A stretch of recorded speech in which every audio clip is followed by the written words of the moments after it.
Buenos días.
Chicos,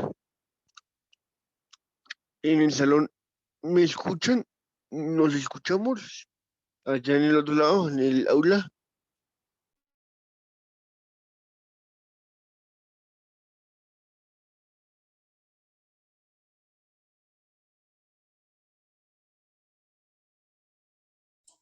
No te escuchamos, Rodri. Si nos estás hablando, no te escuchamos.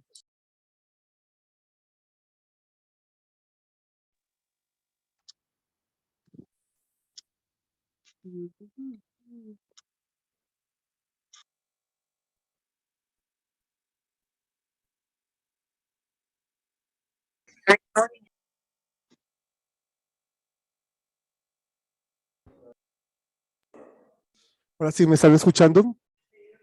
Listo. Ahora sí, Rodri. Perfecto. Gracias. Listo.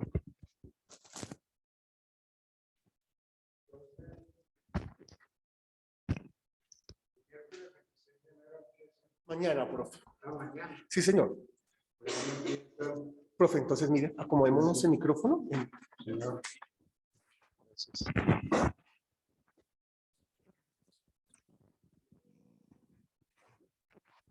Está grabando, ya.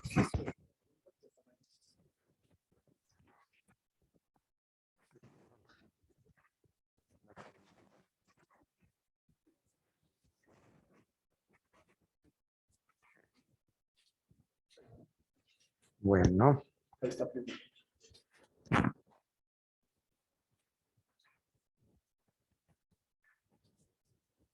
entonces mañana empiezan los exámenes. Estamos con propiedad fiduciaria. Unos con propiedad fiduciaria y otro accesión de bienes patrimoniales. Y el otro grupo es muebles por naturaleza y muebles por anticipación. Muy bien. Ya después el jueves. El jueves ya cambia la cosa. Ya hay otro grupo. Jueves. Hay 3 grupos para el jueves y un grupo para el viernes. Solamente grupos. Para el viernes. Usufructo, posesión, modo de adquisición, servidumbres. Están bonitos los temas. Sí, sí, está bueno. Muy bueno. Aquí digamos que pues, la única novedad sería la propiedad fiduciaria, ¿no? Sí, ese es mi tema. Sí. Sí, estoy con mis compañeros. Vamos a hablar de obligaciones, derechos, la propiedad fiduciaria. Y vamos a dar un ejemplo final de lo que pues, tiene que ver con la propiedad fiduciaria. Muy bien. Muy bien.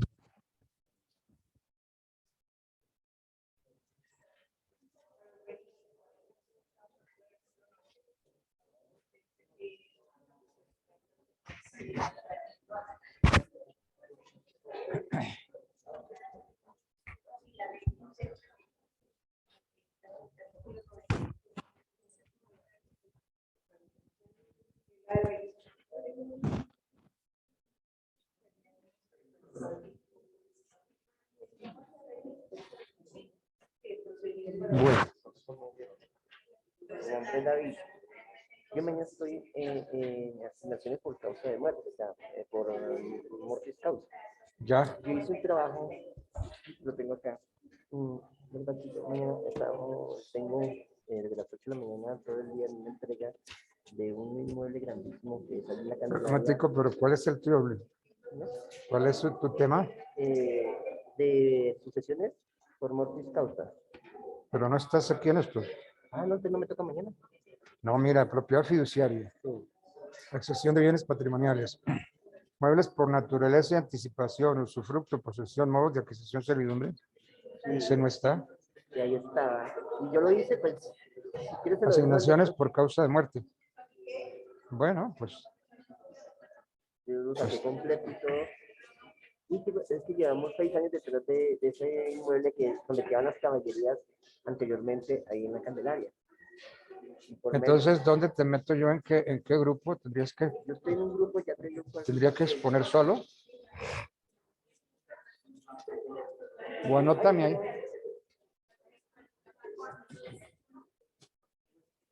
A mí me metieron en este grupo, pero si quieres yo expongo solo, no hay problema. No, es lo que tú quieras, ¿no? Si hay varios, pues anotarlos ahí y que expongan. Varios porque ellos escogieron muebles por destinación, por naturaleza. Ah, bueno, entonces estarías tú solo ahí. Sí, yo lo hago porque como es bien largo, viene Estarías solo y entonces, ¿cuándo pasarías? Porque porque mira, aquí están los miércoles 26 de enero. Sí. Miércoles, jueves 27, jueves 27 y viernes 28. Ahí está mi nombre. ¿Dónde está tu nombre? Diga acá, perdón. Por aquí lo vi yo ahorita. Esto, yo acabé de verlo ahorita, mi nombre es Martínez Rojas Luis David. Muebles por naturaleza y anticipación te metieron, metieron en ese tema. En ese tema, y yo trabajé todo esto. Entonces sería que te pusieras aquí el viernes 28. Ah, bueno, listo. Ya, anótame aquí tu nombre.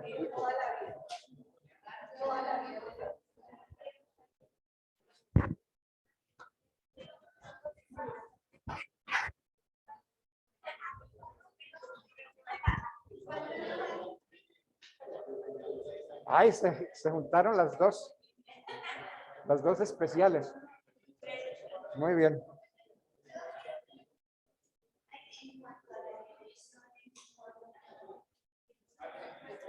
No, eso no es que no hay. No hay, eso es terrible. Es decir, aquí Petro sale Entonces, para que Petro no salga hay que votar por otro.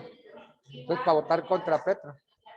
Para los que no les gusta Petro. Le voy a mostrar el tema que me enviaron, profe.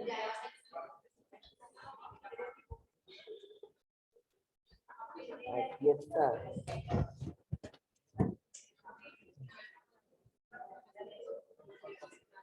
Mire, el tema era tema muebles por naturaleza y anticipación. Sucesión mortis causa. Integrantes: Adriana Raigosa, Alejandra Calleja, Andrés Caquete. Entonces cambiaron de... Pero bueno, entonces yo la hago solo, no hay problema que ya lo... ¿Sí? Si quieres se lo dejo, tengo que ya no tengo, para que... Bueno, yo lo leo. Eso. Yo no tengo... Ahí está, aquí está tu nombre. Ay, no le puse el nombre. Ponlo, por favor.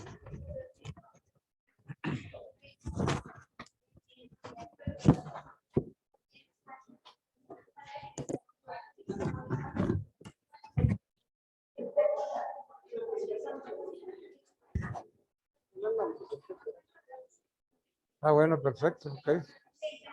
Bueno, David, yo lo leo.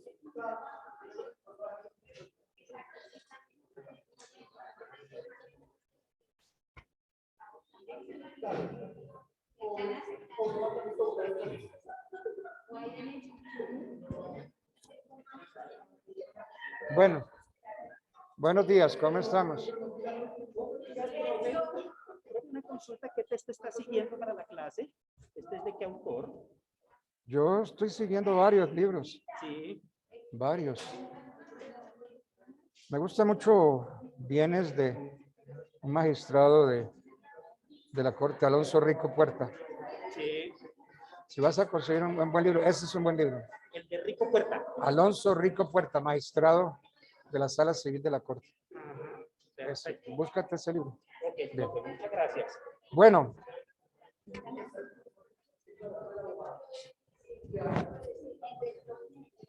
Chicos, muy buenos días, qué pena con ustedes.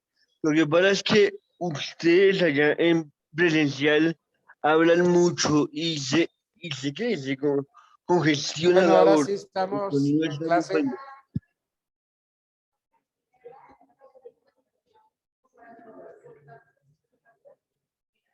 A Es que la no han pregunta, comenzado. Ahora sí, Andresito, acaban de comenzar. estamos viendo la tradición. Y entonces, sí. Entonces, el tema en que estamos tratando es la tradición. Y ahora hagámonos una pregunta. ¿Cuándo se puede exigir la tradición?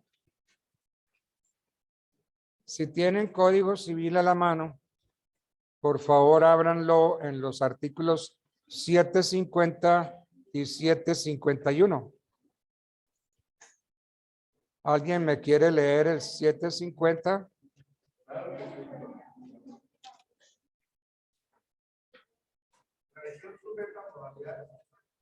Sí, 750.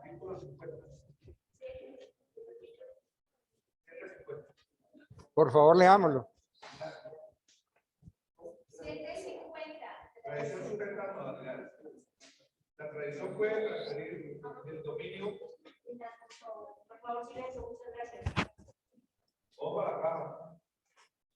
Bueno, bien. La tradición puede transferir el dominio bajo condición suspensiva o resolutoria con tal que se exprese. Verificada la entrega por el vendedor, se transfiere el dominio de la cosa vendida, aunque no se haya pagado el precio, a menos que el vendedor se haya reservado el dominio hasta el pago o hasta el cumplimiento de una condición. Bien, y el 751, por favor. 751. Exigibilidad. Se puede pedir la tradición de todo aquello que se deba desde que no haya plazo pendiente para su pago, salvo que intervengan decretos judiciales contrarios. Bueno. Entonces, la pregunta que hice fue, ¿cuándo se puede exigir la tradición? Hemos leído los artículos 750 y 751. Entonces, para contestar esa pregunta, ¿cuándo se puede exigir la tradición? Y después de haber leído esos dos artículos, podemos decir que de la lectura de esos dos artículos se desprende que la tradición puede solicitarse una vez perfeccionado el título.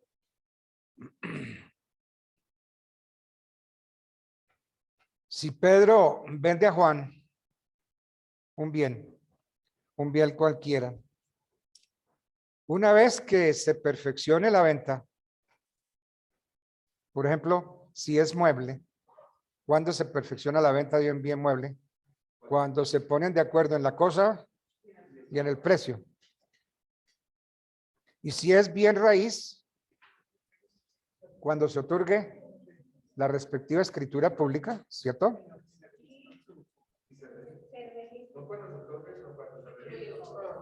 Cuando se otorgue la correspondiente escritura pública. Ahí se puede exigir la tradición. Pero esa es la regla general en bienes muebles y en bienes inmuebles. Pero puede suceder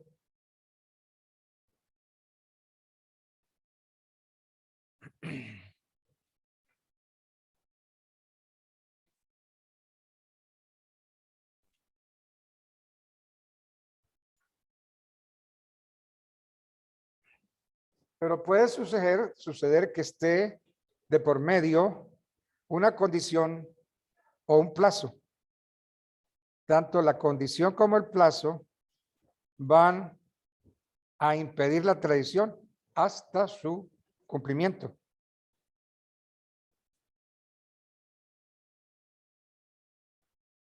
Sobre la condición, cuando ustedes estudiaron obligaciones condicionales. ¿Así? Entonces, en el estudio de las obligaciones que ustedes van a hacer, se aborda esta figura, las obligaciones condicionales. Entonces, como no lo han visto, yo puedo dar algunas pequeñas explicaciones para entender un poco esto. ¿Alguien me quiere leer el artículo 1530, por favor, del código?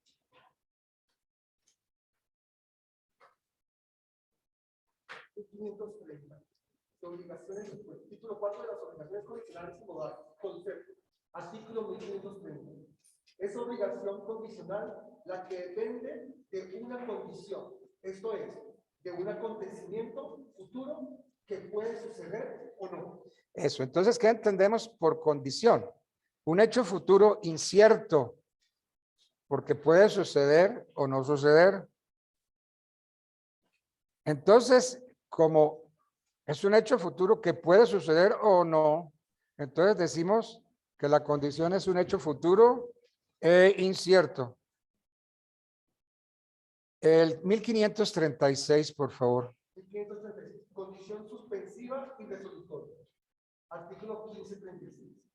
La condición se llama suspensiva si, mientras no se cumple, suspende la adquisición de un derecho, y resolutoria cuando por su cumplimiento se extingue un derecho.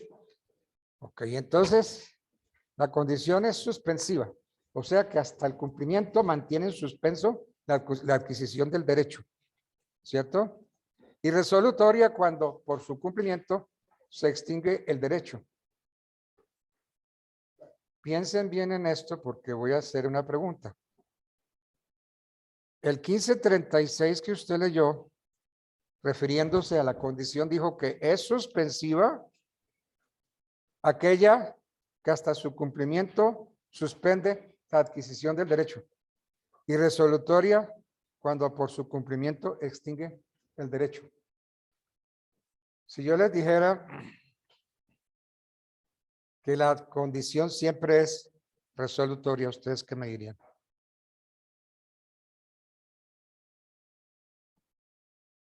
Eso, por ejemplo, puede ser una pregunta de examen.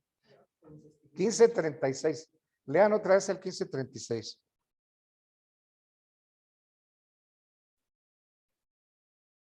¿1536? ¿Qué dice el 1536? La condición se llama suspensiva si mientras no se cumple, suspende la adquisición del derecho, y resolutoria cuando por su cumplimiento se extingue el derecho. La suspensiva se crea el derecho.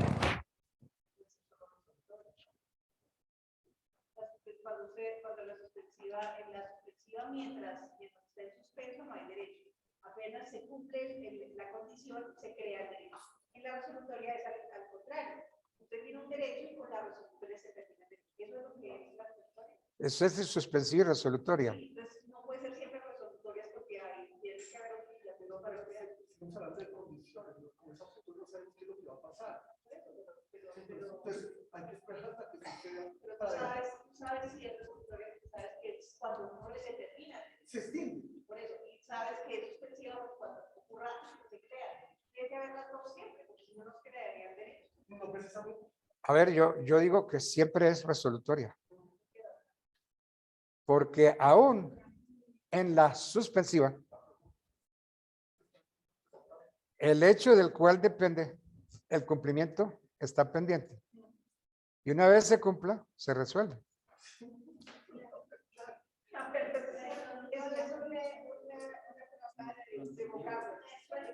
Es una sucesión, es una secuencia.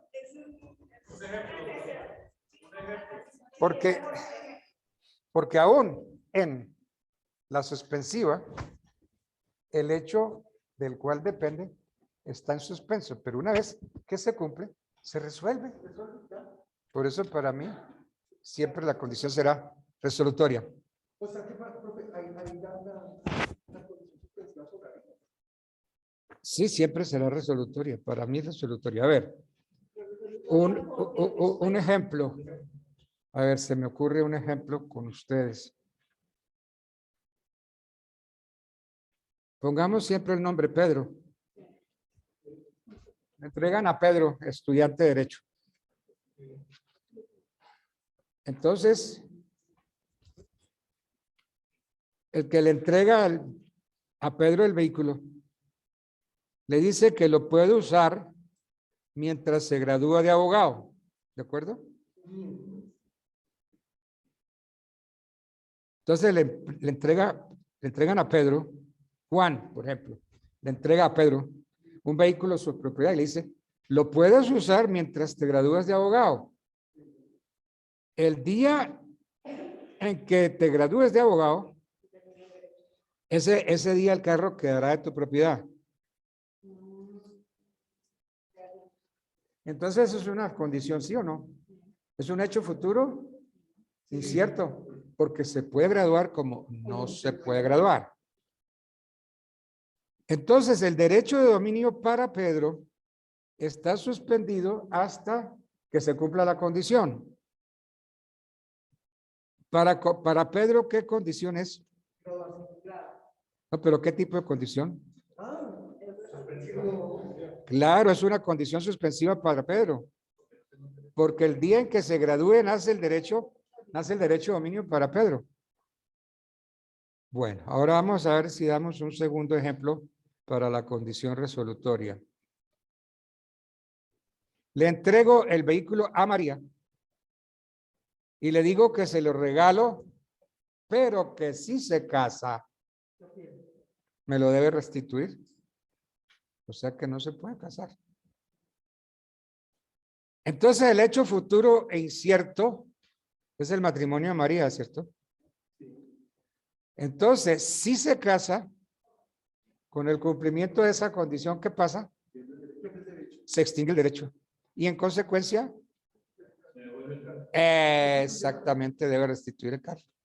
Entonces, en ese caso, ¿usted poseería la suspensiva de resolutoria? Todas son resolutorias. Para mí, pero es que para mí, el hecho del cual depende la suspensiva está en suspenso. Está en suspensos. Y una vez que se cumpla, ahí se vuelve resolutoria. ¿Sí? Claro. Claro, porque es suspensiva, no.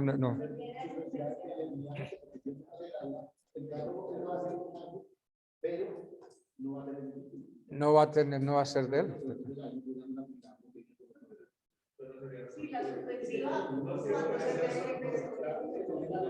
En la suspensiva, cuando se cumple el hecho, se resuelve. Entonces siempre será resolutoria. ¿No creen ustedes que eso es así? Pues nunca será el automóvil nunca será de él.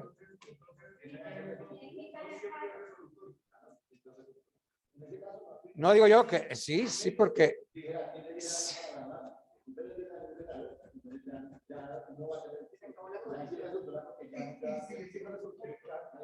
Ahí sí el resultado. Si no está en ese término, no puede. no, sí, porque si el hecho del cual depende la suspensiva se cumple, Pero si no se cumple toda la vida suspensiva. claro, será suspensiva. Pero cuando se cumple, es decir, pero es que todos estamos bien esperando el hecho, ¿no? Entonces, si se cumple o no se cumple, esa es la pregunta, si se cumple o no se cumple. ¿Qué pasa si se cumple? ¿Qué pasa si no se cumple?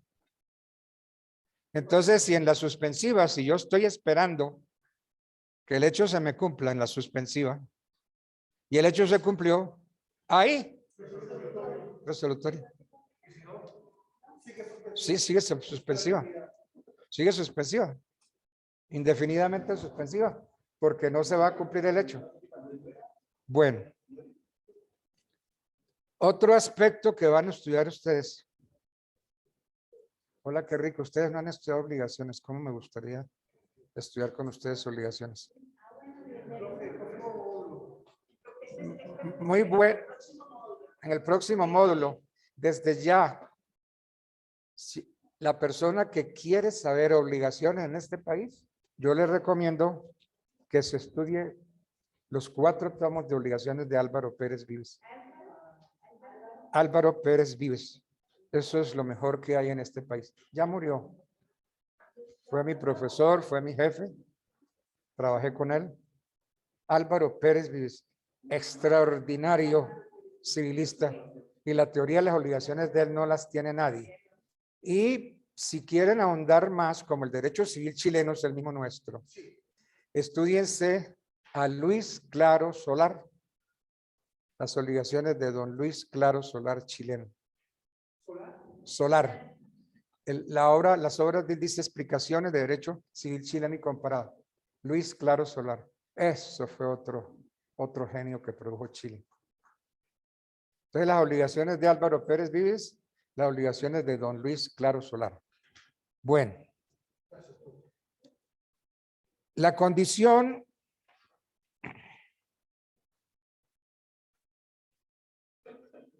puede ser expresa o tácita.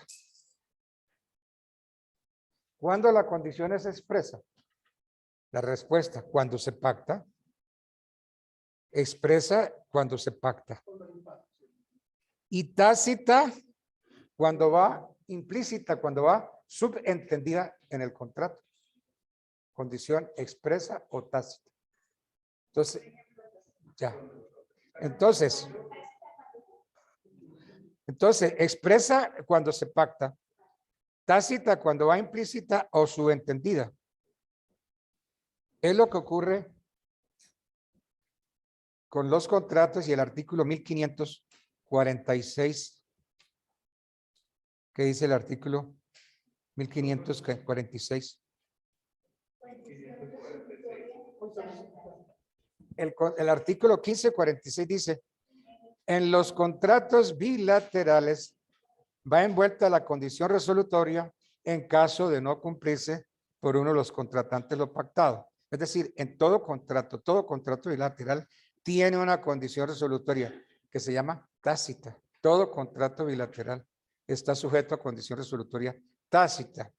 ¿Cómo opera esa condición resolutoria tácita? En caso de que uno no cumpla, se define. En los contratos bilaterales va envuelta la condición resolutoria en caso de no cumplirse por uno de los contratantes lo pactado. Entonces, ¿qué puede hacer el otro? Si uno no cumplió, el otro, ¿qué puede hacer? El otro entonces puede pedir a su arbitrio o la resolución o el cumplimiento con indemnización de perjuicios. ¿Sí lo entendemos o no? Bueno. Todo contrato bilateral legalmente celebrado está sujeto a la condición resolutoria tácita. Si yo no cumplo, exacto, entonces se termina, opera la condición. Si yo estoy contratando contigo y soy el que incumplo, entonces hasta ahí llega. ¿Qué puedes tú hacer? O pides el cumplimiento o pides la resolución. En ambos, porque te da derecho la 1546. O pides el cumplimiento o pides la resolución. Y en ambos casos, que te indemnicen. Eso dice el 1546. Entonces, no lo diga. En todo contrato, todo, así no esté, ya se sabe que en todo contrato bilateral está afecto a una condición resolutoria tácita. Bueno.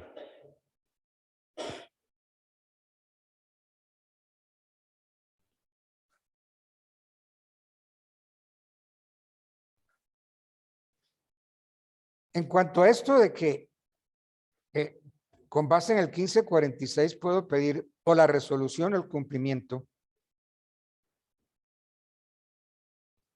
hay que hacer una aclaración que esto opera en los contratos bilaterales, excepto los de tracto sucesivo, como el arrendamiento, porque dice que en el contrato de arrendamiento las prestaciones se causan día a día. Si pagué enero, tengo derecho a febrero. Si pagué febrero, derecho a marzo. Sí, porque eso es de tracto sucesivo. Entonces ahí se resuelve.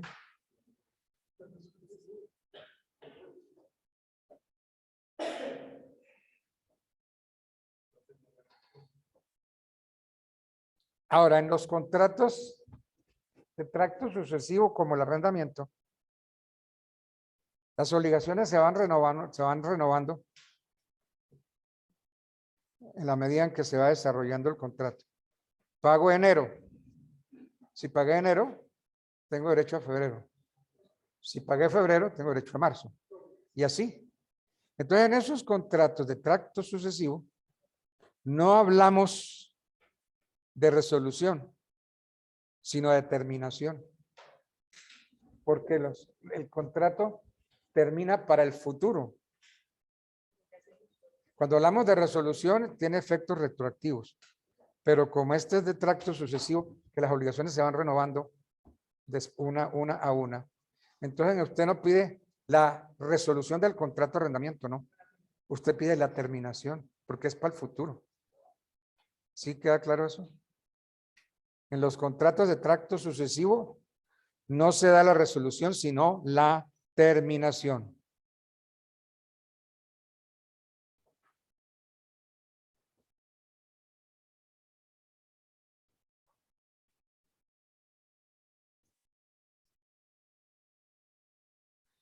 Bueno.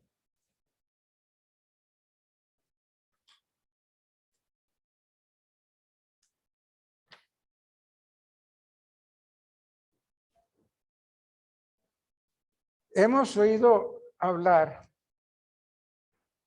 y hemos leído en el código el pacto de reserva de dominio. El pacto de reserva de dominio. ¿Qué es el pacto de reserva de dominio? No es más que una condición expresa por la cual se suspende el derecho de dominio. Se suspende el derecho de dominio para el comprador hasta el día en que pague la totalidad del precio.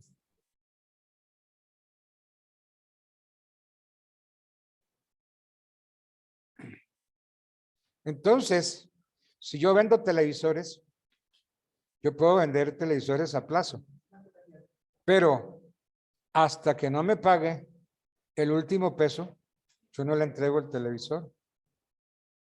Entonces, ¿qué estoy haciendo? Me reservo el derecho de dominio. El comprador tendría derecho cuando me pague el televisor. Entonces, ese pago es un hecho futuro e incierto porque no se sabe cuándo va a pagar. lleva, si no ha pagado, ya no hay que separar, ya no sigue pagando. Por ejemplo, no va a pagar a plazo. A plazo, sí. Entonces se los lleva para su casa, ahí no hay que separar porque ya se lo lleva para su casa. Sí, pero no le he hecho el título. Pero es un mueble. No le he hecho, Claro que usted ahora me hace pensar en algo.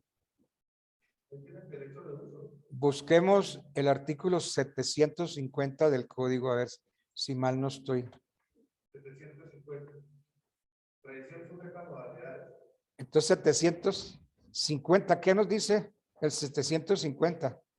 La tradición puede transferir el dominio bajo condición suspensiva o resolutoria por tal que se exprese. Sí, sí. Verificada la entrega por el vendedor, se transfiere el dominio de la cosa vendida, aunque no se haya pagado el precio, a menos que el vendedor se haya reservado el dominio hasta el pago o hasta el cumplimiento de la condición.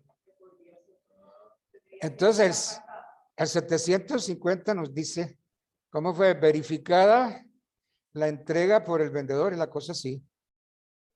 Verificada la entrega por el vendedor, se transfiere el dominio de la cosa vendida, aunque no se haya pagado el precio.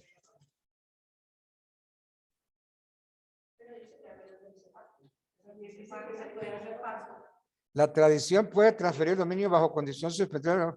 Verificada la entrega por el vendedor, se transfiere el dominio, aunque no se haya pactado el precio. Muy bien, el 750. Tengan en cuenta ese, porque le vamos a enfrentarle el artículo 1931 del código. Sí, señor. ¿Qué dice el 1931?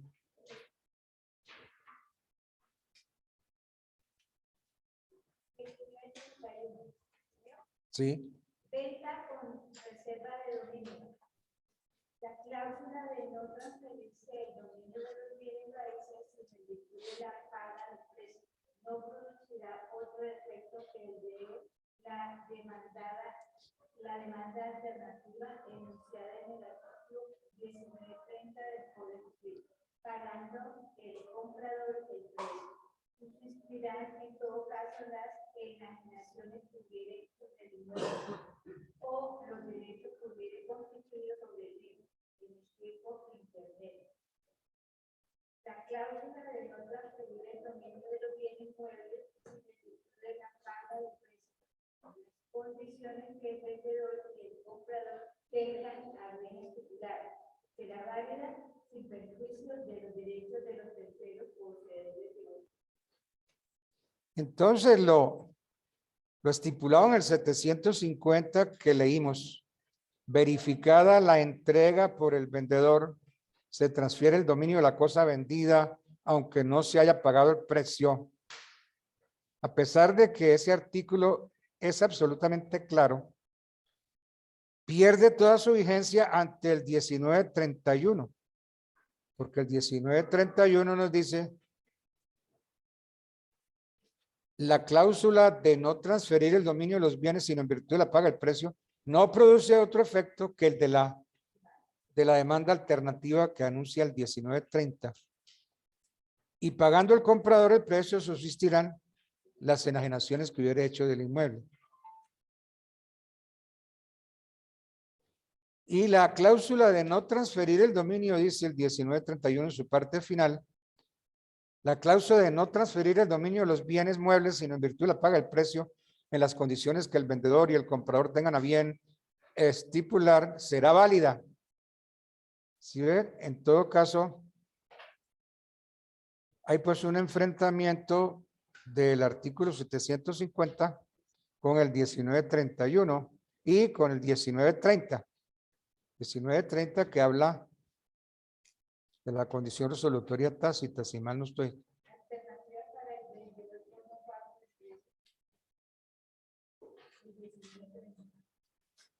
Si el comprador tuviera constituido en mora de pagar el precio en el lugar y tiempo dichos, el vendedor tendrá derecho para exigir el precio o la resolución de la venta con resarcimiento de perjuicios. Bueno.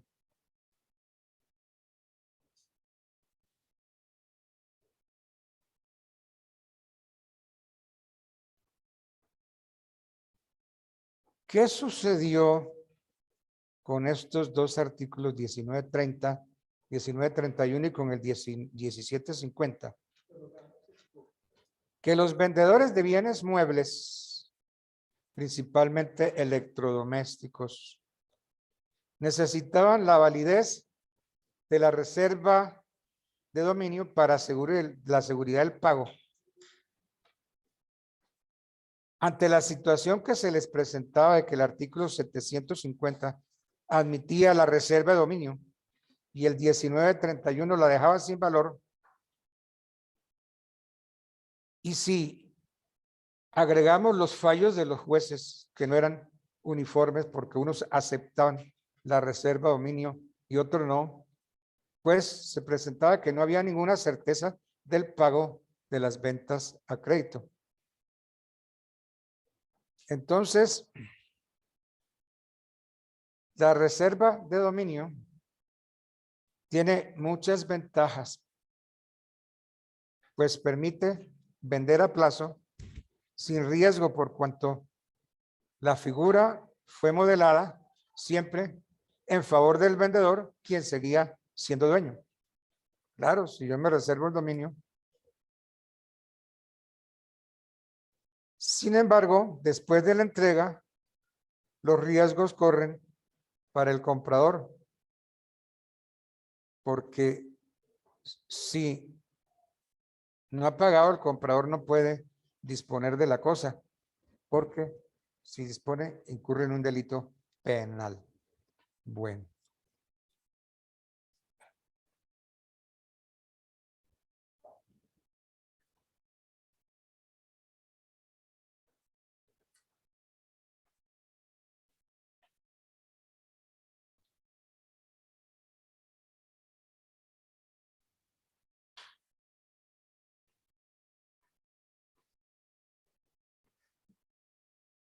Aquí hay un temita muy lindo, el pacto retroventa.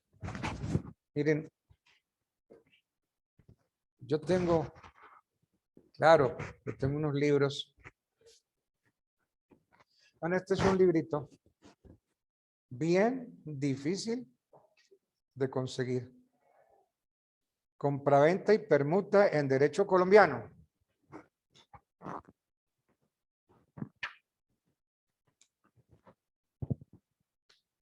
Compraventa y permuta en derecho colombiano por Álvaro Pérez Vives. Es el libro, está firmado por él, me lo regaló el maestro Pérez Vives, que me lo regaló, y ahí está, y vea la firma. Álvaro Pérez Vives, él fue compañero de mi padre, barranquillero de nacimiento, el maestro Pérez Vives. Éramos vecinos y estudiaron derecho ambos en la Universidad Nacional. Solo que a mi padre le dio por el derecho tributario y al doctor Álvaro por el derecho civil. Nació en Barranquilla el 1 de noviembre de 1914 y murió en Bogotá el 7 de septiembre de 1985. Aquí hubo una cosa pues, que yo la digo. El maestro Pérez Vives no tuvo sino una hija, nada más. La biblioteca del maestro Pérez Vives, yo no he visto una biblioteca más completa y mejor dotada que la de él. Porque entre los libros de mi padre y los míos, llegamos a tener 5,000 libros. Yo después, cuando él murió, yo quedé con esos 5,000 libros. Y entonces, ¿yo qué hacía? O tenía casa o tenía libros.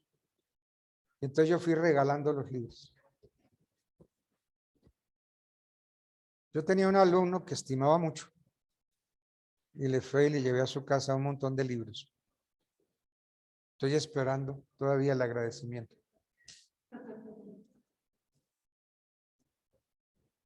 Y entonces le dijo a la hija, mija, usted sabe que el doctor Altamar es un estudioso de mi biblioteca. El día en que yo me muera, si él quiere llevarse todos mis libros, que se los lleve. Y si quiere llevarse algunos libros, pues que se los lleve. De él depende. De modo que cuando yo muera, si él quiere, la biblioteca mía es de él. Si él quiere llevarse todo, se lo lleva y si no, parte. Él murió y yo pues, yo no llegué a reclamar inmediatamente los libros, ¿no? ¿Qué hizo María Cristina? Le vendió toda la biblioteca a un eminente abogado, el doctor James Riesbeck. Le vendió. Y cuando yo fui por mis libros, ay doctor, yo le vendí los libros al doctor James Riesbeck. Le agradezco mucho. Él le dijo a su hija, el día que tenga un problema, búsquese al doctor Altamar, no se busca a nadie más sino al doctor Altamar. Y después de todo lo que me ha hecho, esa señora ha tenido N problemas y siempre me busca. Siempre me busca. Y hace como 6 meses, o más, diría yo 1 año, me dijo, doctor, yo tengo algunos libros de mi padre que se los voy a entregar. Muchas gracias, María Cristina. Eso hace como 1 año. Estoy esperando. Qué cosa tan increíble. Y la cantidad de problemas que ha tenido esa niña ha sido terribles. Pero yo soy fiel al maestro. Digo, cuando usted tenga un problema, no se busca ningún otro trabajo. Búsquese a Edgar, búsquese al doctor Altamar. Entonces, yo respondo a ese sentimiento. Porque, a ver, yo pasé por la libre. Yo soy abogado del externado, pero me formé prácticamente en la libre. Y salí del externado porque el mismo maestro me pidió que me graduara en el externado y no en la libre. En la libre estudió un gran amigo mío que ya murió, Alberto Tamayo Lombana. Entonces éramos Alberto Tamayo y yo, Alberto Tamayo, magistrado del tribunal, el mejor alumno de Álvaro Pérez Vives. Y yo fui el más fiel, más asiduo, más fiel. Tamayo Lombana no se casó porque él decía que la mujer le quitaba tiempo para los estudios. Y Alberto tenía una amiga en París y todos los años iba a repasar a su amiga, a visitarla y de paso se hacía 3 meses en la Universidad de París. Y cuando él llegaba, entonces yo usufructuaba esos 3 meses, me ponía a estudiar con él todo lo que había estudiado en esos 3 meses en París. Sí. Y yo después ya estuve en París, pero ya no fue lo mismo, ya la Universidad de la Sorbona no era lo mismo y lo que había dejado Tamayo no era lo mismo, pero en fin. En todo caso, para mí, el mejor tratadista de derecho civil, Álvaro Pérez Vives, superior al maestro Valencia Sea, en mi opinión. El maestro Valencia Sea maestro, pero como Pérez Vives no. Y este librito sí, es una belleza. Me lo han tratado de robar cantidades de veces.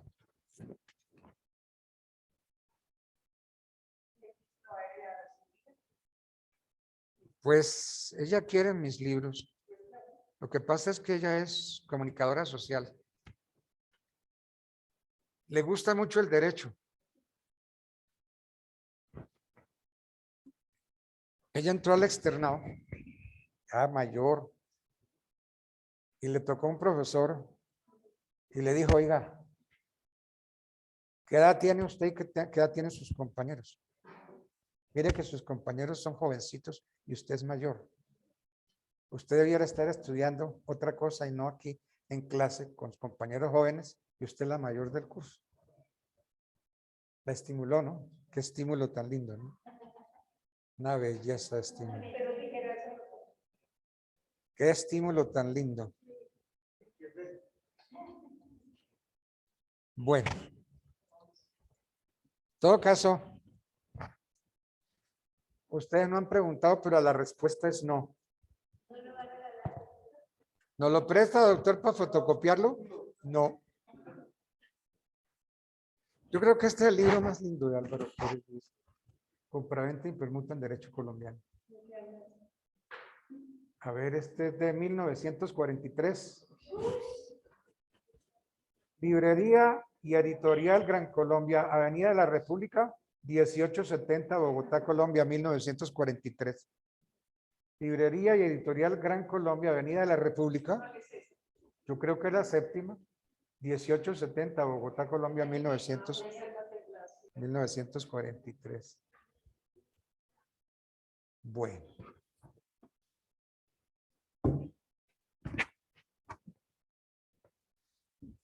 Bueno, entonces ese es el pacto de reserva de dominio.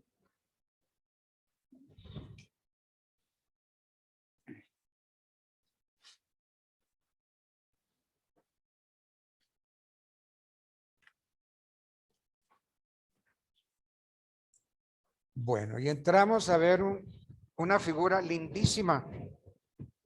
Qué figura tan bella. Eso sí que es bien importante. Todo el civil es importante. La posesión.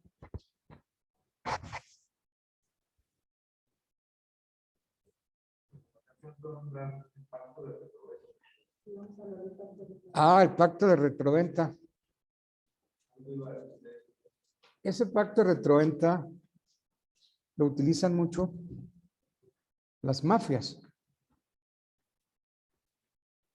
Entre las mafias se acostumbran prestar dinero. Fulano, préstame 500, 600 millones.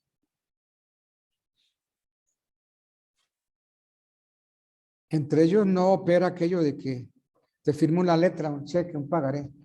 Me prestas 500, 600 millones, yo te firmo una letra, un cheque, un pagaré, no.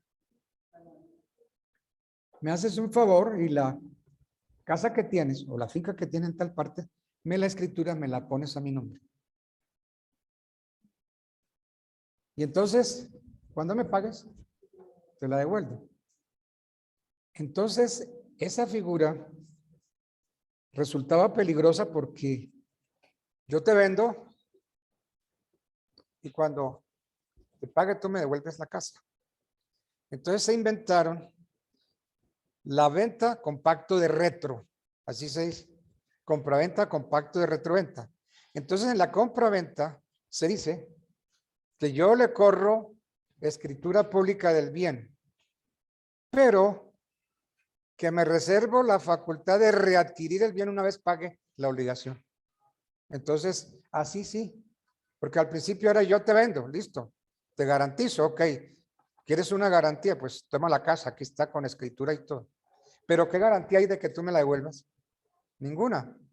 En cambio, si al contrato de venta le ponemos una cláusula que diga que cuando yo te pague, tú me devuelves, entonces eso se llama compra-venta con pacto de retroventa. Hubo una discusión sobre eso, si se trataba de un mismo contrato o si eran dos contratos. Porque yo te vendo, te hago un primer contrato, te vendo. Y para readquirir, tú me tienes que volver a vender. Entonces, que si eran dos contratos. Entonces, si eran dos contratos, se desnaturalizaba el pacto retroventa. Entonces, los juristas de esa época, yo me acuerdo que yo viví esa época, dijeron no, es un solo contrato. Venta con pacto de retroventa.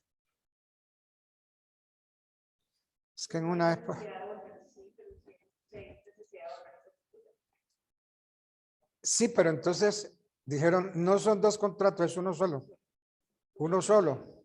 Lo que pasa es que el segundo, como me lo tienes que devolver por escritura pública, la forma de perfeccionar el pacto retroventa es a través de una escritura pública. Por eso es que decían que eran dos contratos de venta. Y esas discusiones que se hacían en la Universidad Libre, qué belleza de discusiones. Discusiones de alto turniqué.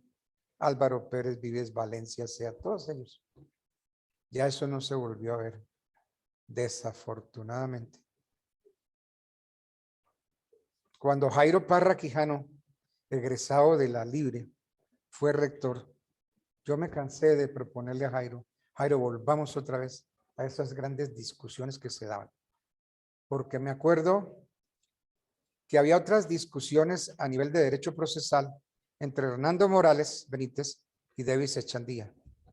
Y a esas discusiones íbamos Jaime Azula Camacho, Jairo Parra Quijano, Hernán Fabio López Blanco y yo. Y en esa época, Jairo Parra Quijano y Jaime Azula Camacho eran apenas alumnos. Lo que produjeron, lo que sacaron esos grandes, ¿no? Una belleza, porque esas obras de derecho procesal de Azula Camacho, o sea, no las vuelve uno a ver. Consíganlas, Jaime murió, pero consigan las obras de derecho procesal de Jaime Azula. Maravilloso. Jaime Azula Camacho, tunjano él. Jaime Azula, abogado de Tunja.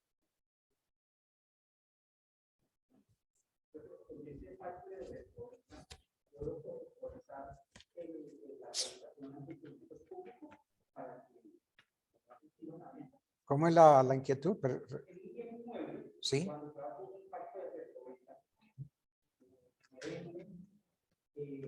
Para que se protocolice la venta, pues el siguiente paso es ir a instrumentos públicos y registrar el inmueble. Sí, señor. Si no, pues el personaje puede Claro, claro, claro. En esa figura, tengo que ir a instrumentos públicos para protocolizar esa transacción y para deshacerla, pues volverán otra vez a hacer otra escritura pública para que me regresen el inmueble. Por eso es que decían que eran dos contratos. Esa discusión fue muy linda. Decían, no, es que son dos contratos. No, uno solo. Uno solo con pacto de retro. Pues esas discusiones se dieron a ese nivel muy alto. Y yo me identifico con que es uno solo.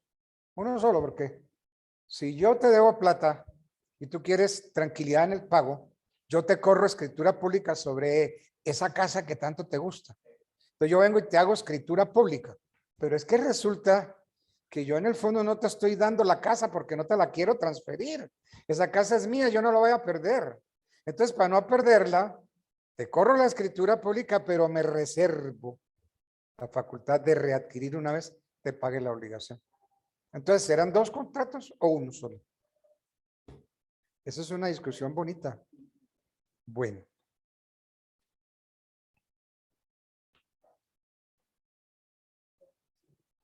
Damos la posesión que es tan bella. Bueno. Aquí estamos ya en plena influencia de los derechos austríaco y prusiano que siguió muy de cerca Andrés Bello.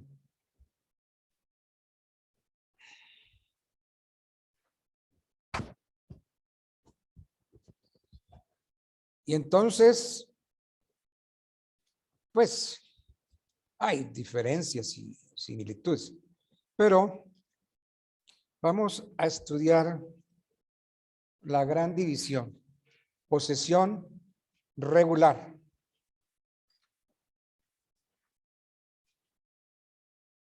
Posesión regular. Y si hay posesión regular, pues hay posesión irregular. Pero la que más nos interesa es la posesión regular. Se llama posesión regular la que procede de un justo título y además está acompañada de buena fe. ¿Qué dice el artículo 764 del Código Civil? ¿Qué nos dirá?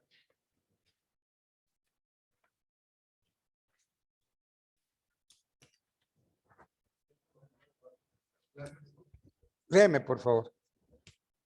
Artículo 764. La posesión puede ser regular o irregular. Se llama posesión regular la que procede de justo título y ha sido adquirida de buena fe, aunque la buena fe no subsista después de adquirida la posesión. Se puede ser, por consiguiente, poseedor regular y poseedor de mala fe, o viceversa. El poseedor de buena fe Si el título es traslaticio de dominio, es también necesaria la traición. La posición de una cosa, a ciencia y paciencia, del que se obligó a entregarla, hará presumir la traición, a menos que ésta haya debido efectuarse por la inscripción del título. Entonces dijimos que la posesión regular procede de un justo título y va acompañada de buena fe. Dice el 764, se llama posesión regular la que procede de un justo título y ha sido adquirida de buena fe. Y aclara, aunque la buena fe no subsista después de adquirida la posesión, se puede ser por consiguiente poseedor regular y poseedor de mala fe, o viceversa. El poseedor de buena fe puede ser poseedor irregular. Entonces, el 764 define la posesión regular y agrega que la buena fe se mira al comenzar la posesión. Se llama posesión regular la que procede de justo título y ha sido adquirida de buena fe. Entonces el 764 define la posesión regular y agrega que la buena fe se mira al comenzar la posesión. Por lo que es indiferente que subsista o no, es decir, que el poseedor comienza de buena fe y con el tiempo se le daña la buena fe. Entonces, para el código sigue siendo poseedor regular. ¿Por qué? Porque tiene justo título. Poseedor regular y tendría mala fe. Agrega el 764 que si el título, ya termino la idea. Agrega el 764 que si el título es traslaticio de dominio, también es necesaria la tradición para que haya posesión regular. Pero al leer el 764, vemos que el código se equivoca nuevamente porque confunde tradición con entrega. Y la posesión regular siempre nos conduce a la prescripción ordinaria. Ahora sí, tu pregunta.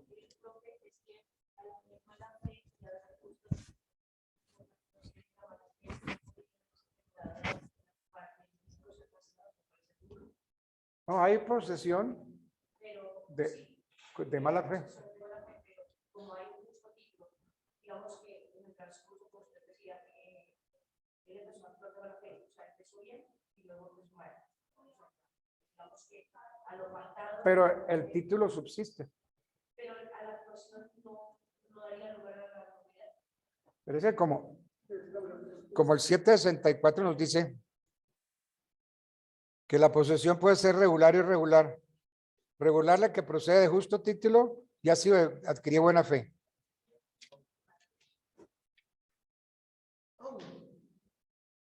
Se puede ser por consiguiente poseedor regular y poseedor de mala fe, como viceversa. El poseedor de buena fe puede ser poseedor irregular. Entonces, todo se refiere al justo título. Así yo sea después de mala fe. La importancia es el título.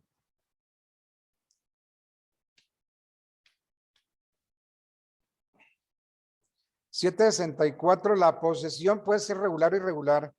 Se llama posesión regular la que procede de justo título y ha sido de buena fe, aunque la buena fe no subsista después de adquirir la posesión. ¿Sí ve? La importancia es el título.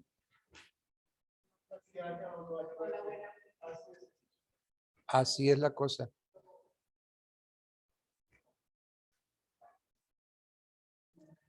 Bueno.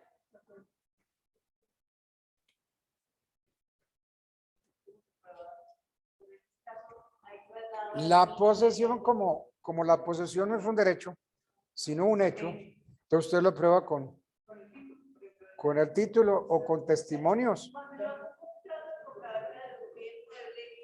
me transfieren el dominio y yo tengo la posesión. El hecho es la posesión. Y en el derecho sería El título. Ese era su derecho. A la hora de la verdad, es más importante la posesión que cualquier otra cosa. Sí, porque después de que uno posee la primera cosa. Demostrar. Sí. No sabía al mismo tiempo. No, pero usted lo dice muy claro. Es muy claro que la posesión es un hecho. ¿Un hecho? Entonces siempre hay posesión cuando usted tiene un pero así ya el celular yo lo compré, tengo posesión sobre el celular. Claro. Al mismo tiempo que el derecho. Claro. Okay. Sí, no. Yo pensaba que era una cosa y la otra. ¿Usted poseía o tenía título? No, la cosa. Sí. Ahora que usted tiene el título, el 765. El 765 nos dice que el justo título es constitutivo o traslaticio del dominio. Y a renglón seguido dice, son constitutivos de dominio la ocupación, la accesión y la prescripción. Y son traslaticios de dominio los que por su naturaleza sirven para transferirlo, como la venta, la permuta, la donación. Entonces, constitutivos, ocupación, accesión y prescripción. Y traslaticios los que sirven para transferir el dominio, como la venta, la permuta, la donación.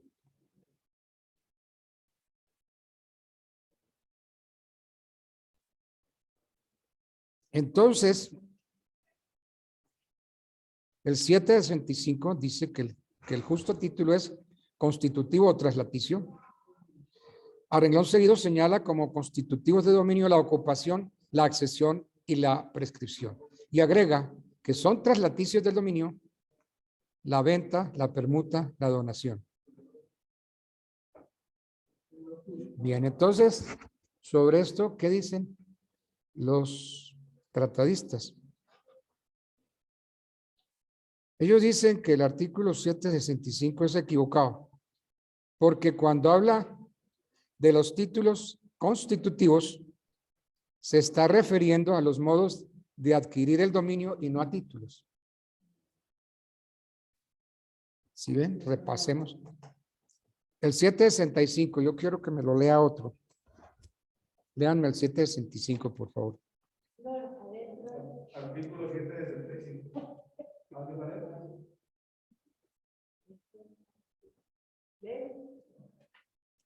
El justo título es constitutivo o traslaticio de dominio.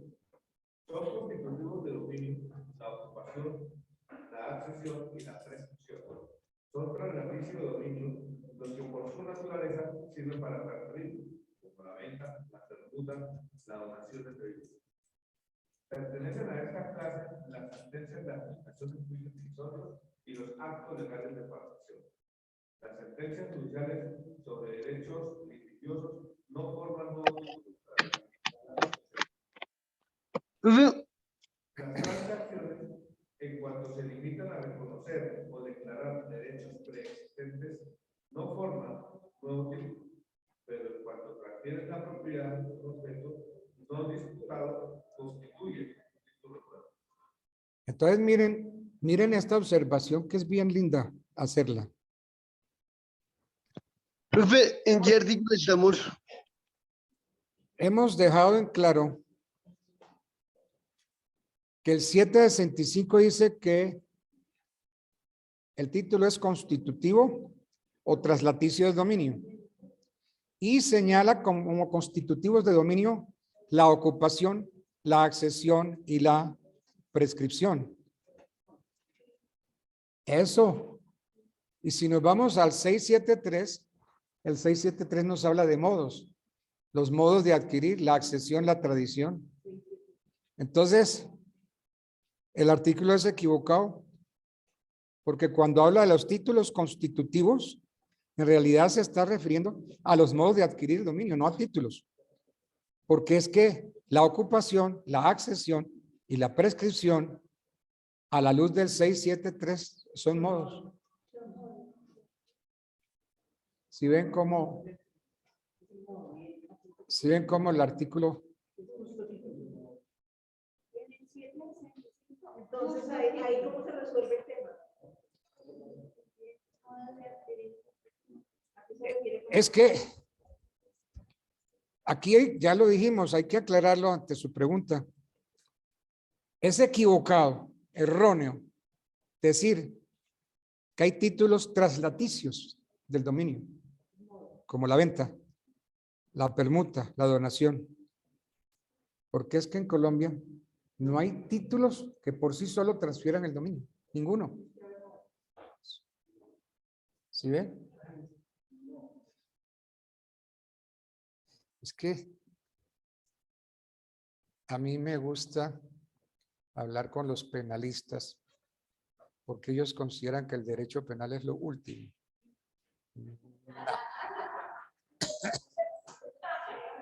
Yo cojo a los penalistas y les digo, bueno, le acepto que el derecho penal es una belleza, pero venga, estudie obligaciones conmigo. Mire, en derecho penal no hay estos enredos que sí tiene el derecho civil. Porque es que uno se hace una cantidad de preguntas y bueno, sí, aquí estamos enfrentando. Porque es que en el derecho civil son múltiples las posibilidades. Entonces, No, y los artículos que se enfrentan así uno con otro. que le da otra vertiente a las múltiples posibilidades. O sea, es aumentar el porcentaje de posibilidades de que pueda suceder frente a cualquier gesto civil. Entonces aquí pues es que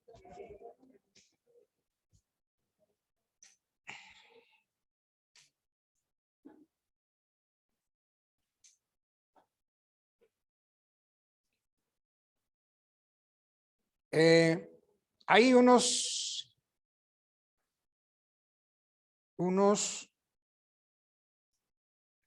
actos de partición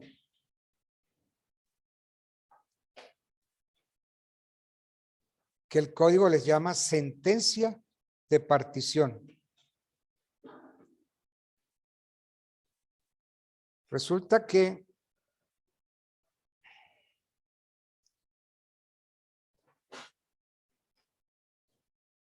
el código llama a los actos de partición que se hacen, por ejemplo, en una sucesión. Les llama sentencia. Y se han llamado títulos declarativos de dominio los que se limitan a declarar la partición o división. Entonces, esas sentencias de partición no son sentencias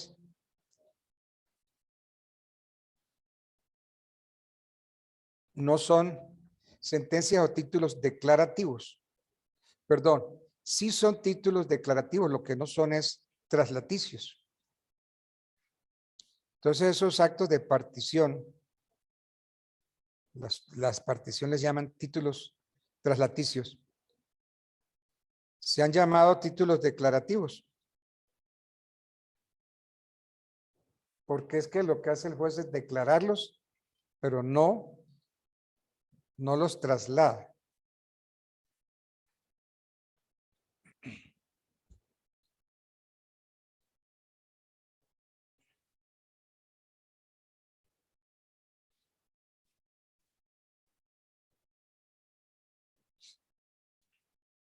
¿Cuándo van a haber obligaciones ustedes? ¿En el próximo?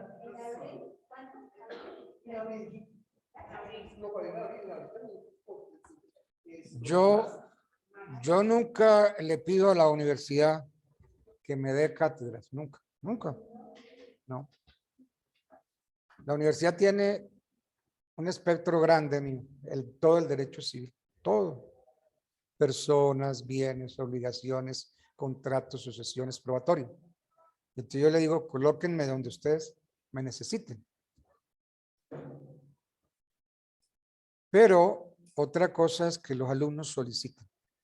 Entonces, si el alumno pide al profesor, ya eso es otro cuento. Entonces yo vengo y digo, vea, sé que hay esta carta donde me están solicitando. Si ustedes quieren, con gusto yo les dicto la materia, pero yo nunca les pido que me den tal materia. Nunca. La que me quieran dar. Entonces, obligaciones, qué bonito sería hacer un curso de obligaciones. Me gustaría volver a estudiar obligaciones. Bueno, ¿cuándo el título es justo y cuándo no lo es? El 765 habla de títulos constitutivos y traslaticios, ¿cierto? El 765 habla de títulos constitutivos y traslaticios.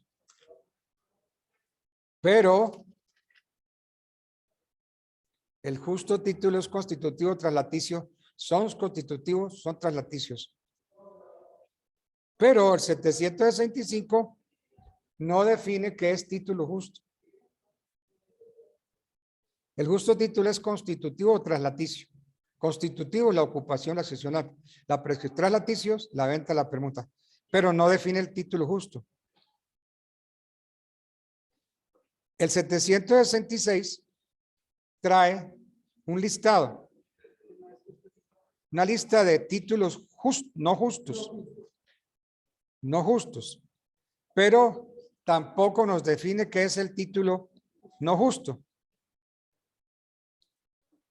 Y la lista que trae 766, pues yo diría que es taxativa, porque aparte de los que enumera ahí, no hay más. Entonces, no es justo título, trae una lista. Entonces, los que no estén en esa lista es porque son justos, ¿cierto? Sí, claro. Por eso. Claro.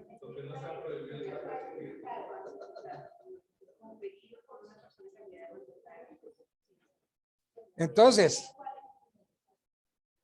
si queremos saber cuáles son los títulos justos, es suficiente con mirar la lista de los no justos. Y si no están en esa lista es porque no son justos. Bueno.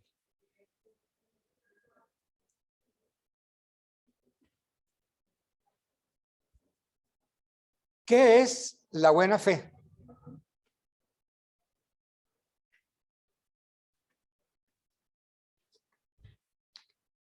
Otro de los elementos de la posesión regular, la buena fe.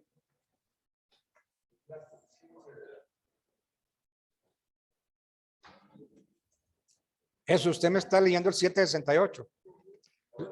Léame el 768, por favor. Buena fe, artículo 768. La buena fe es la conciencia de haberse adquirido el dominio de la cosa por medio de exentos del fraude y de todo otro vicio. Así, en los títulos traslaticios de dominio, la buena fe supone la persuasión de haberse recibido la cosa de quien tenía la facultad de enajenarla y de no haber habido fraude y otro vicio en el acto contrario. Un justo error en materia de derecho no se opone a la buena fe, pero el error en materia de derecho constituye una presunción de mala fe que no admite prueba en contrario. Eso. Entonces, la buena fe es una convicción íntima, ¿no? Es la conciencia de haber adquirido por medio de medios legítimos, exentos de fraude, exentos de vicio. Entonces, es una actitud interior, la conciencia de haber adquirido el dominio por medios legítimos.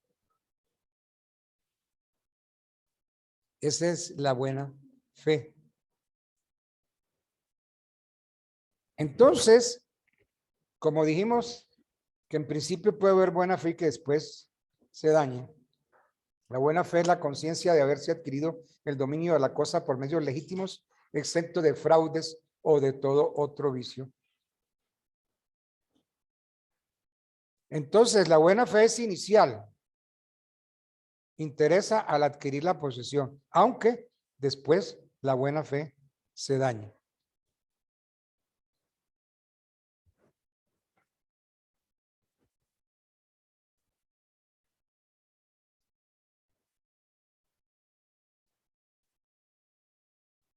Buena fe.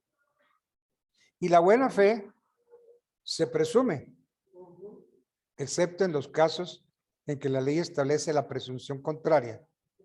En todos los otros, la mala fe debe probarse.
Estoy buscándome en la Constitución la buena fe. Sí.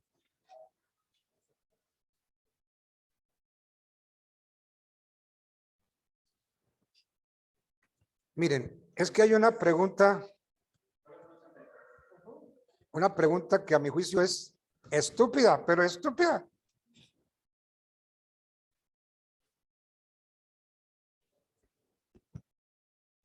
En materia penal está el pobre sindicado y le pueden interrogar o puede presentar una declaración o puede presentar indagatoria. Y viene la pregunta estúpida, animal.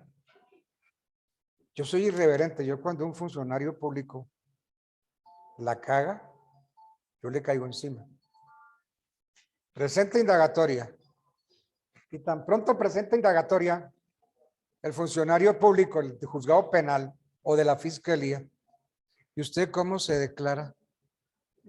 ¿Qué pregunta tan estúpida? ¿Y cómo quiere usted que se declare inocente? ¿No ve que el artículo 29 dice toda persona se presume inocente mientras no se le pruebe lo contrario? Entonces uno de funcionario, ¿para qué hace esas preguntas tan imbéciles? Presenta indagatoria una declaración. ¿Y usted cómo se declara? Y yo soy grosero. ¿Y cómo quiere usted que se declare?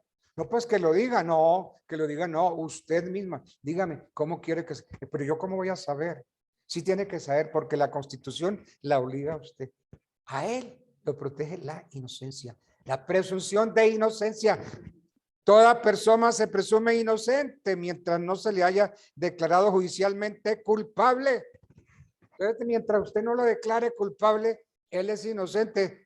Está protegido por una presunción de inocencia. Entonces, ¿cómo quiere que se declare? Sí. Yo peleé mucho en los juzgados. Ya me mamé de eso. Pero díganme si no le saca, a mí me saca la piedra un funcionario en un juzgado penal. Presenta indagatoria de declaración. ¿Y usted cómo se declara? Qué pregunta tan imbécil, tan estúpida, pero es que es estúpida. ¿Cómo quiere que se declare? Pues inocente, no ve que es la inocencia. Pero como en la práctica, ahora todo el mundo es culpable hasta que se pruebe lo contrario. ¿No ve que invirtieron los valores? Se lo invirtieron. ¿Y usted cómo se declara? Pues ¿cómo quiere que se declare? ¿No ve que hay una presunción? Toda persona se presume inocente. Una presunción constitucional. La presunción de inocencia. Ay, pelear en los juzgados es rico.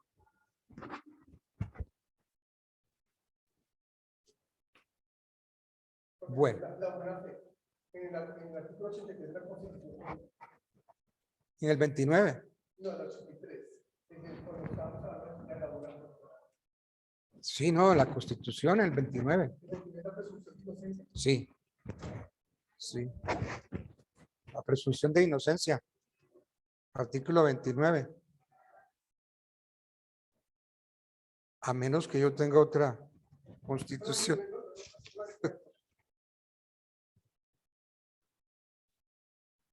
¿Usted me dice el 89 en la Constitución? El 82 está clara de la buena fe. Te dice, las actuaciones de los particulares y de las autoridades públicas deberán seguirse a los postulados de la buena fe. Ah, la buena fe, no la presunción de inocencia. La cual se presumirá en todas las decisiones que aquellos adelanten ante ellos. Esa es la presunción de buena fe. Y el otro es la presunción de inocencia. Entonces, según el artículo 769 del Código Civil, nos ha quedado claro que la buena fe se presume.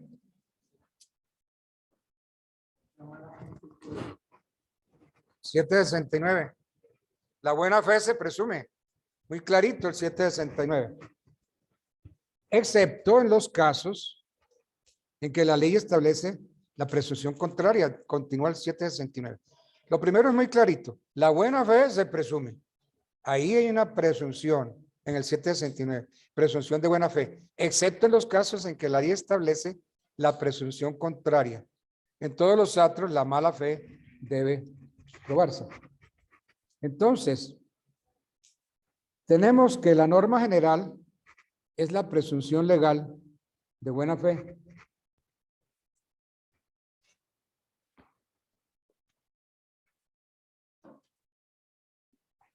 En varios artículos del código se excepciona la norma y la presunción se invierte, pues se presume legalmente la mala fe. Doctor, ¿me da un ejemplo de eso? Léanme el 768. ¿Qué dice el 768? La buena fe es la conciencia de haberse adquirido el dominio de la cosa por medio legítimo, exentos de fraudes o de todo otro vicio. Así, en los títulos translaticios de dominio, la buena fe se supone la persuasión de haberse recibido la cosa de quien tenía la facultad de enajenarla y de no haber habido fraude ni otro vicio en el acto o contrario.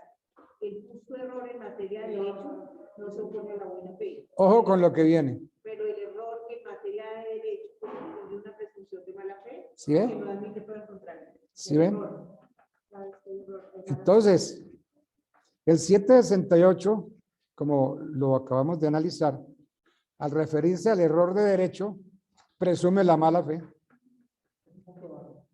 El error en materia de derecho constituye presunción de mala fe que no admite prueba en contrario. Al contrario, no hay que probarlo, no admite prueba en contrario. El error en materia de derecho constituye una presunción de mala fe que no admite prueba en contrario. Entonces, es una presunción no desvirtuable. Entonces, si es una presunción no desvirtuable, llegamos a la conclusión que es una presunción de derecho. ¿Sí o sí?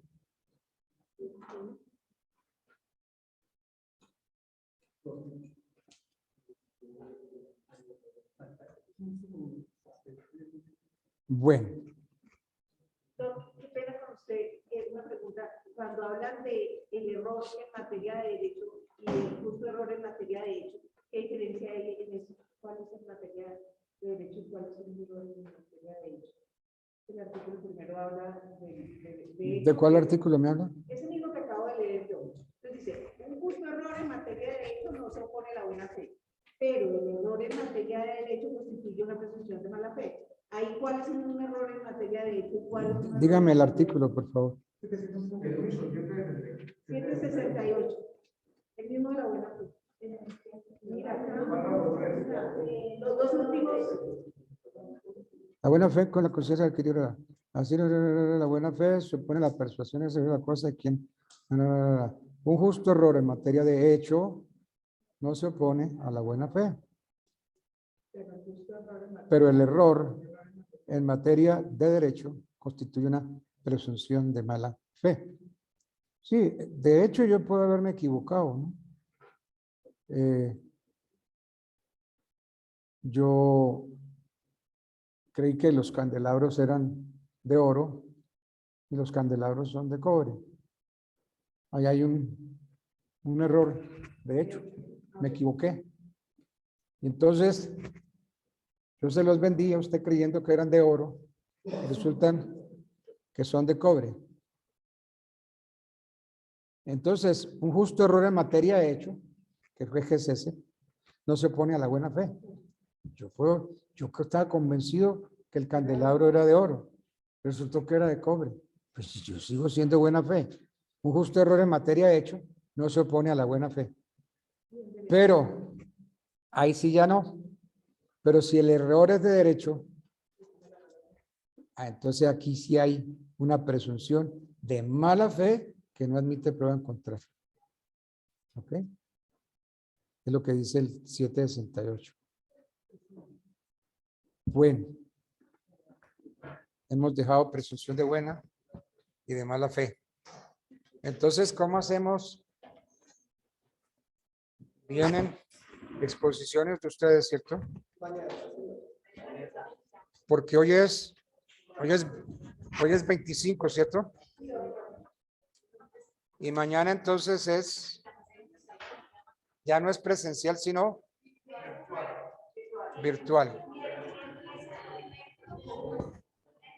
Bueno, entonces la idea es que se presenten los grupitos que están aquí señalados, pero tratemos de no gastarnos toda la mañana, porque es que miren, mañana miércoles, ¿no? Mañana miércoles pasan 3 grupos grandes que van a hablarnos, el primer grupo de la propiedad fiduciaria, otro que nos va a hablar de la accesión de bienes y otro que nos va a hablar de los muebles por naturaleza y muebles por anticipación. Entonces esos 3 grupos tienen que exponer mañana en forma virtual. Entonces yo les pido tener consideración, ¿no? Es que yo tengo que hablar de la propiedad fiduciaria, que es la que está sujeta al gravamen de pasar a otra persona por el hecho de verificarse una condición y por no sé qué, bla, bla, bla, bla, bla, bla, bla. Y me tiré todo el miércoles. Y entonces los otros que van a hablar de la accesión de bienes, ¿se fregaron? Pero organícense, los que tienen los grupos, pues, porque son 3 grupos para hablar, mi madre, en 2 horas nomás. O si le gustaría, pues como dice usted que era de la propiedad fiduciaria. Es que el primero está aquí, yo no lo digo, aquí está. Por eso, la fiduciaria lo podríamos dejar entonces para después. Acuérdense que mire que tenemos 3 grupos para el miércoles. Sí, 3. Propiedad fiduciaria, accesión de bienes y muebles por naturaleza. Mire, tenemos 3 grupos para el miércoles, 3 grupos para el jueves y 1 para el viernes. Y si pasamos el de la fiduciaria para el viernes. Pues como quieran. Como quieran. O exponen, pero sin extralimitarse. Esto, porque si nosotros estamos organizados, ese grupo es mío. Ese primero. ¿Sí? Entonces, si son 3 grupos para el miércoles, ¿de a media hora cada uno no? Sí, no. Media y media, 1 hora, hora y media. Ah, bueno. Sí, sí.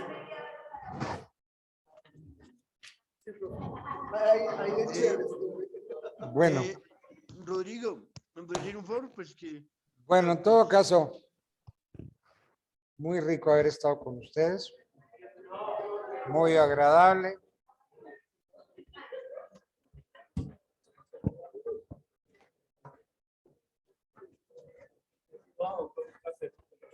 Que te vaya bien. Gracias. ¿Puedo mirar su libro con permiso? Lo pongo. Mire. ¿Viene de Jaramillo? Pero no pierda plata. Mire.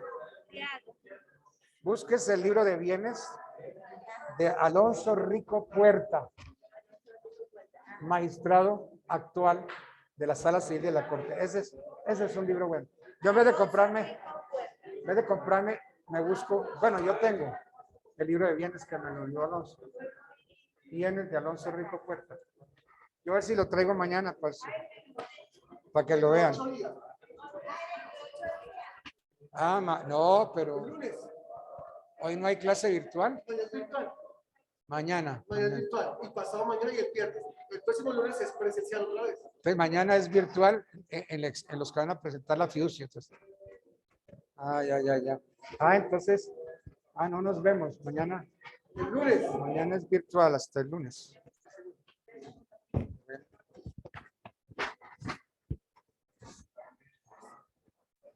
Listo, profe, muchas gracias. Compañeros, muchas gracias. Nos estamos hablando. Muchas gracias. Muchas gracias, mi Rodrigo. Rodrigo. Gracias, Rodrigo. Muchas gracias. Papi, Gracias, Rodrigo. Rodrigo, una pregunta. ¿Aló? Bye, bye. Oiga, bueno, chao. Cuéntame, no te estoy escuchando.